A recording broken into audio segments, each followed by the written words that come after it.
Designjunction is obviously taking place at Pelota, and we're presenting over 25 international design brands.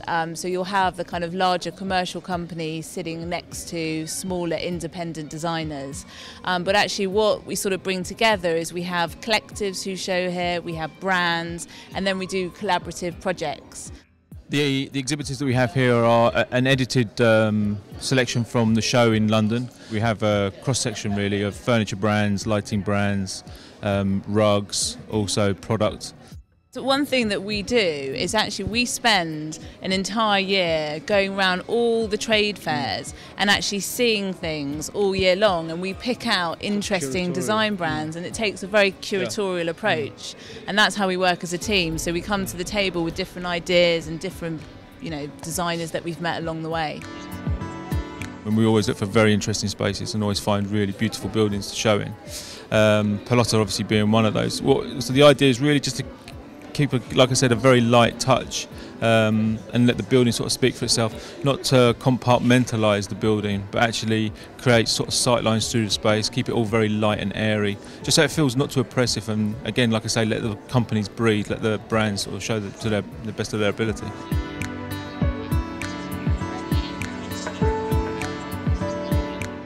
I think it's critical because Milan has been running for so many years, and you're right at the heart of the design industry, and this is where most people do a lot of business. And whilst our flagship show will always be London, Milan, even on a small scale, has such a huge importance for presenting design.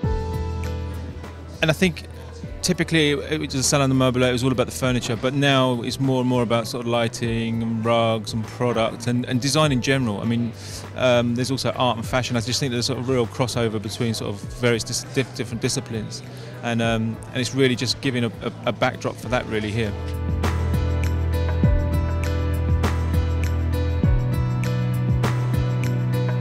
I mean, in the last few years there seems to be a move away from decoration specifically, so it's much more about sort of honest materials, natural materials, not so many synthetic materials, but an honest approach. And when I say honest, I mean sort of a very sort of simplistic view. There's, like I say, not too much decoration. I mean, in a way, almost like a modernist approach, where sort of like, I mean, from function and utility.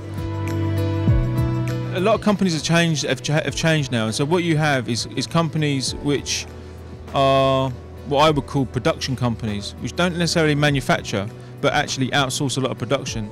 And subsequently, when you say where the technology or the research and development lies, it sort of lies all over the world. And fundamentally, these companies will go and find it out. And it could be from a technique that's done out in Eastern Europe to somebody that works amazingly with leather, but is in a different part of like the UK or some. Do you know what I mean? It's almost like trying to find out those key elements, and I really wouldn't say that you could say like one company or sorry one country was leading the way in that.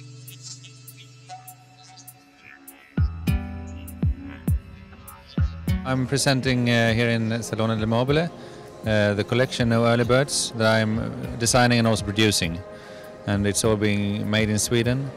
And it's a pretty new collection, and it's the first time it's being showed here in Milan.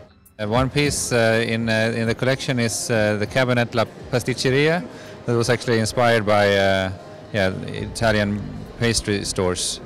The way they use the curtain and the way they show products. So I was inspired by that way of showing products in the shop window of a pasticceria. So I made the cabinet from that idea. I mean, the whole collection is actually based on a cross leg that is the base of the collection, and it comes in different versions. So it was firstly made as a table, dining table, And the idea was to make a table construction that is very strong, and also you don't get your knee away in the leg from the table, so you can sit anywhere around it. It's very important that the things that are being designed are eco-friendly and sustainable. For instance, I produce everything in Sweden, and I use qualitative materials and good production techniques, so I can control everything and know that it's being well made and made in a proper way. And I'm using also materials that are being recycled, and I use only surface treatments that are like wax and natural. I think it's the best place to be to show your design, because people are coming from all over Europe and all over the world to look at things, and you get a great opportunity to meet people, and so much interesting things going on. So it's really fantastic to be here.